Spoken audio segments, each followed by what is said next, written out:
I was getting worried there for a minute. Well, yeah, we have a very short time to get from one to the other, and they're like Zoom works. You can only open one if the other one closes. So yeah. It's okay. All right. So I believe I'm the moderator for this one. Let me give you co-host. I think. Oh, here's Brian, but I beat you, Brian. Hello and welcome to, I think it's our last session for today at the OER Zona conference. And we are super privileged for this session to hear from Matthew Heath Van Horn, assistant professor from ERAU Prescott. And he is a retired cyber welfare officer, 12 years enlisted and ground radio communications equipment repair specialist, responsible for repair and operation of over 30,000 different communication systems, and 11 years as the cyber welfare officer. We are super excited to see what he has for us today. And so without further ado, I'll turn the time over to him. Just a reminder though, we are recording, so if you have to step out, you can come back and watch this later. Thank you. Thank you so much. All right, I'm going to share the slides. There we are. Can everybody see those okay? All right. Except,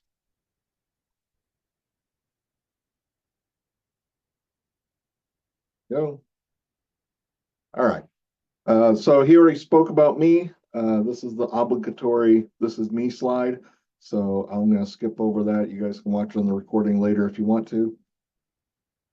I got 30 some years of teaching various topics in cyber and 30 some years sitting in a classroom learning about cyber. And it is very dry when the person instructing or learning is all by lecture. It wasn't until I became a professor that I understood why people spend so much time on lecture. It is easy to implement, especially when sometimes I've already had that happen to me. You know, hey, so and so can't teach. You got 4 days to put your class together. Well, guess what? It's going to be a lot of slides, but it's easy to implement. The learners become passive though, and it really is accessible to everybody, where hands-on can be very difficult and very demanding for some students. So when I do hands-on, this is artwork from my daughter, by the way. When I do hands-on, it is very difficult to implement. And as I've gone through attended the conferences today, I can see that I'm not the only one who finds that troublesome. It's very difficult to create. So we have different types of learners, and you have to have ones that are willing to do hands-on and that are willing to learn through failure. You have to update, especially in cyber. Our current book is already probably 30% out of date, and it hasn't even been on the shelf for a year yet. So we're already making updates to the second edition. It's very hard to scale when it comes to teaching hands-on. At least that's the trouble I've been having. In the military, I did a master apprentice type teaching. One-on-one was very easy to do hands-on. No, no, you're positioned wrong. No, no, do this. But when you got 24 or 50 students, you just can't continue to do that. It doesn't work so well. So what happened in the spring of a couple of years ago was that I introduced some hands-on labs because I could tell I was not keeping the interest and focus of my students, and the students wanted more.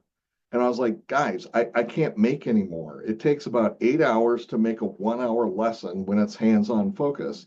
And I can't keep that lesson for more than maybe 2 semesters before I have to go back and revisit it. It just doesn't work that way. And they said, oh, that's no problem. We'll help.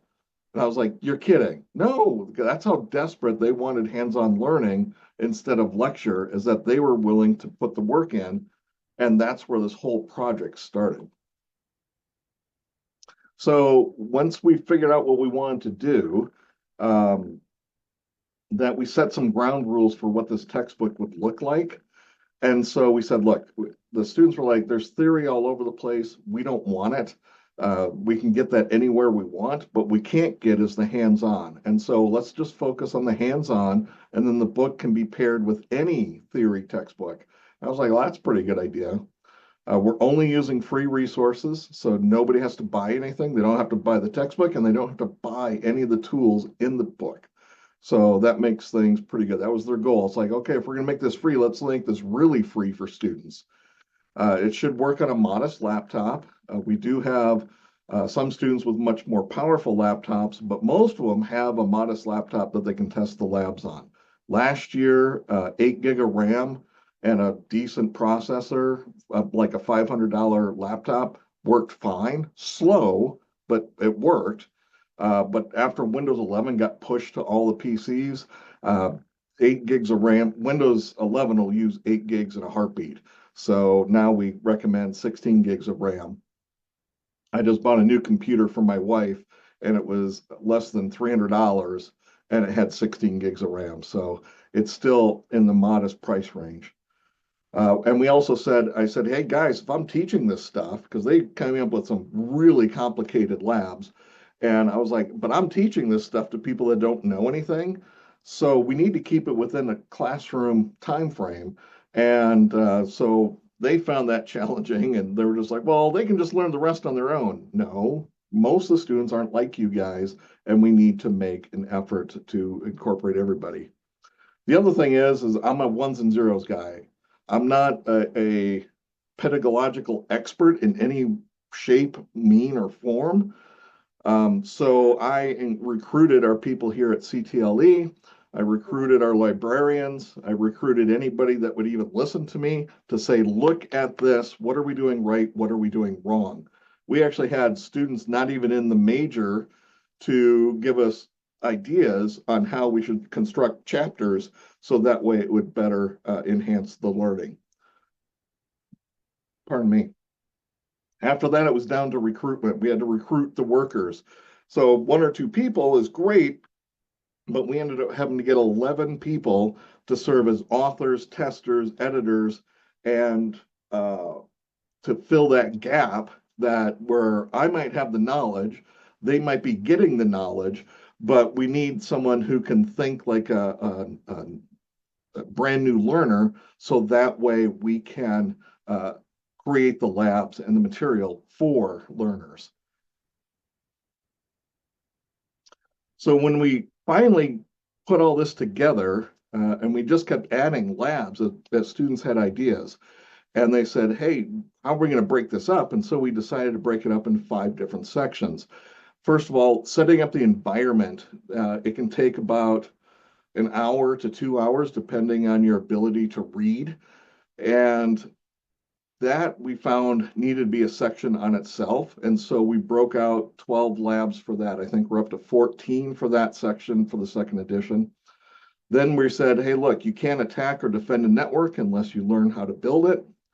And then we said, now we're saying we need supplemental material, cheat sheets for different activities. And so we do it like that. Then, while the book has only been in publication, our librarians are awesome.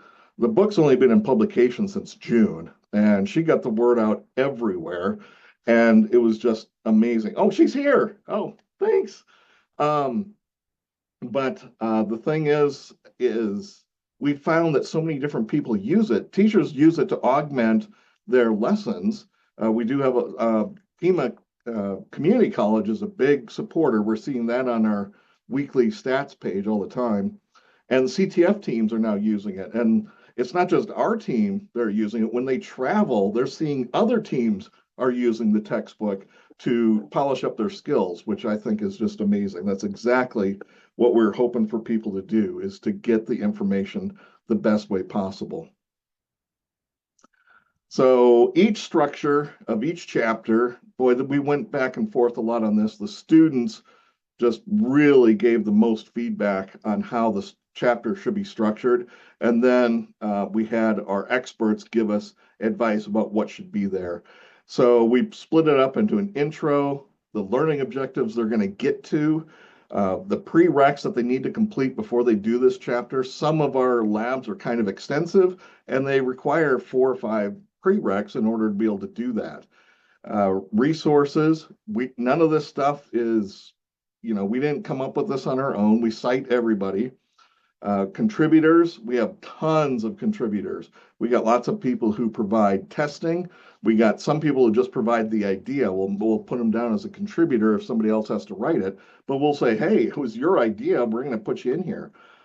We got a lot. Then we get to the content. So after we get through all that, we get through the content, and then at the bottom, we have 2 homework assignments. Generally, some of the labs we just have 1 because we couldn't think of a second one. But now that I've saw all the presentations today on ChatGPT, I might ask ChatGPT, what would a second homework assignment look like?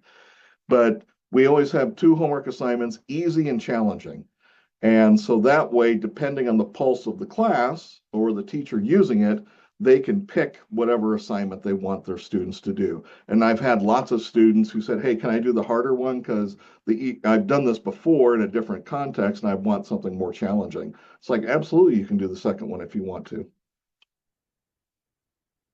So here's an example of what we have here, the deliverables. What I also found teaching these classes is using the textbook is that some students had a hard enough time following the lab that we gave them. And the lab is everything is there. Type this, click here, do everything that we ask you to do. And then they have a hard time with that. So we had deliverables just for completing that. And then we have homework as a separate exercise. So that's why we have those deliverables up there where it says, hey, I need a screenshot for these things to show that you've done the monkey see, monkey do part of the lab. So this is just a simple DHCP configuration using Linux. And so this is what the homeworks and stuff look like. Now the students, they take that homework prompt and this is what they provide. This is what I ask them to provide. Other teachers do different things. When I first did this, I said, hey, just give me screenshots. If I see the screenshots, I know you did the work. I can tell what's right and what's wrong. But we found out, and the students brought this up to me, that when over the summer, they wanted to go back and redo this lab and kind of rethink of what was going on. But all they had was a mess of screenshots and it wasn't organized in any way. So the students came back and said, hey, we need to do something a little bit better than just a mess of screenshots. Meanwhile, our accreditation people were like, we need more than just a mess of screenshots and your say so that this is good. And I was like, okay, so this is what we came up with. And so far it's working pretty good. Less than a page, just a paragraph for each thing. And so therefore, the student can write about their findings and then they also write about what they learned. I want them to focus a little bit more on what they're learning. And because most of this they're going to do on their own. And sometimes I get stuff like, I didn't learn anything out of this new because I did this last summer in my apprenticeship or whatever. But most of the time we get lessons learned that are actually quite thoughtful. So this is where we're at. So 11 students, 1 IT guy trying to figure out how to be an academic. And we produced a book in just under a year, and it's only been published since last June. And this is the stats that we had 7 months ago. So we created 50 chapters, 70,000 words. We have right now 3,000 unique monthly visitors, and I checked today, and I think that's still holding strong. It is. And we had 10,000 views. We never thought anybody would even look at this. I mean, we're all amateurs. We're not professional textbook writers. We're just guys that wanted to share cyber with the world and say, hey, look, you can do this too. We don't have professional testers. They're all students. Some of the students that wrote chapters for subjects they haven't even taken classes for yet. So they hit the books and they hit the web and they developed all this procedural learning, and they hadn't even taken the classes to understand it either. It's being used by 3 colleges. Pima is one of them. University of Minnesota is the other one. And then, of course, Embry-Riddle is the third. And it is peer reviewed. The NSA has reviewed 30 of the labs and posted it on their website for their free learning stuff, which is called Clark. And so that's kind of nice that we're getting access from there too. And it makes things very good. We're trying to make it as free as possible to everyone as possible for maximum enjoyment by all. So the students have come back and they said, hey, this is a very interesting project, and this is why. First of all, they get to explore skills very deeply. They never realize, and you never do until you have to teach it, how intense you have to be to present something. And you really have to know your technical skills in order to teach technical skills. So they really enjoy that very much. They all get publishing credit and they get to put that on their resume. They got so much compliments. 10 of the 11 students said that the only reason they got their internship or job was because of the textbook. And their 15, 20-minute interviews turned into an hour or more just because the people wanted to know more about their contributions to this textbook. And because it's free, it's not like, oh, hey, I got to buy a copy or whatever to look at it. They just give them a link and the guys can Google it right there and go, holy crap, you came up with this? And yeah, they did. There are some soft skills that they got through. They understood project management, which is they're just touching the surface of that, but these are guys that haven't had to organize anything. They're learning on collaborative learning. They're problem solving. Hey, how come this lab doesn't work? They'll spend 8 hours just trying to figure out why this one command doesn't work. And then they realize, that, well, if we need to change the approach of how we're going to do this mission that we're trying to put together. And they learn some publishing knowledge. And that's also thanks to our librarians. They're pretty amazing. My personal involvement. So I'm learning a little bit here and there, publishing process. I'm still an amateur in that. There is a quick turnaround of OER, which is awesome. There is no way we could have done this in a physical textbook because the changes in cyber are so often. We can use it in class. We can use parts of it in class. We can use lots of it in class. And the students, like there was somebody who had a conference earlier, and they were saying that the students had no textbooks. And I'm like, okay, that's interesting. But here, the students can take it with them and they can do it anywhere. We have students that go all over the place. Watching the students learn firsthand and getting the feedback from a room full of students about a chapter that we're trying, that is invaluable. And we couldn't do that with OER, if it wasn't for OER. Because we write a lab, we spend about a week writing, if we're doing something new, or the students on the feedback say, hey, how come we're not doing a lab on this? And we're like, give me a week to 10 days and we'll make one. And so me and the students will put one together and we'll present it in lab, and we get immediate feedback on how effective that lab is. We don't have to wait for publication. We get feedback right there. The students ask for it. The students write it, and the students evaluate it, and it makes it so much better. Watching the changes and how the classes develop and progress is very, very helpful. These are some sort of student quotes with the misspellings and all that they have presented to me about my focus on OER, because not only is the labs OER, but I also just completely spend all summer looking through every piece of free materials out there for the lecture part. So that way they don't have to spend money on nothing, because everything's out there. You shouldn't have to spend money on that. Just aggregating it should be good. So we got the second network, the second edition coming up. We're going to try to hit a 1 June publication date. We may make it, we may not, because the students are mostly seniors and they've been in high demand to teach at the local high schools and to do capture the flags, to offer capture the flag activities for different colleges. So, but we'll be pretty close to that mark anyway. So we had to do all this new content, and to make all the changes, we had one change that happened halfway through writing the first edition that we knew we could not adapt because we didn't have time.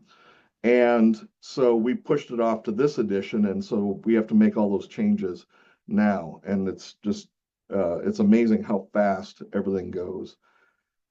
This is our current student configuration of how we write the textbook. So there's me, the figurehead, and then it goes down from there, from editors down to people. But the goal is always, this is for students and it's written by students. So that way we get the best student experience.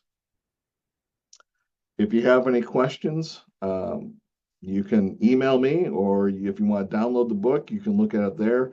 It is sort of technical for some people, but the thing is, the idea that we could leverage the student enthusiasm to write a textbook for other students is, I think, really, really kind of amazing. If you have any questions, please let me know.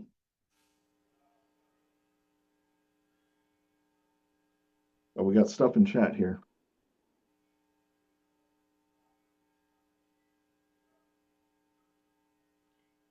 All right. I'll just say that, Matthew, that I'm emailing our cybersecurity people the link to this right now. It looks fascinating. So, Well, thanks. Yeah, this is awesome. I don't understand a lot of it. I'll be really honest. Oh, But I know it's very technical. yeah, I understand the student piece, and I'm super excited. You said Pima was using it, and I was just now looking up our cyber folks because I didn't have any idea that we were using. Yeah, we're getting tons of hits from Pima right now. Yeah. Yeah, I'm not surprised, but I had no idea. So now I want to like reach out and tell them how awesome they are for using. Well, and if you find out who it is, because they haven't emailed me yet, Okay.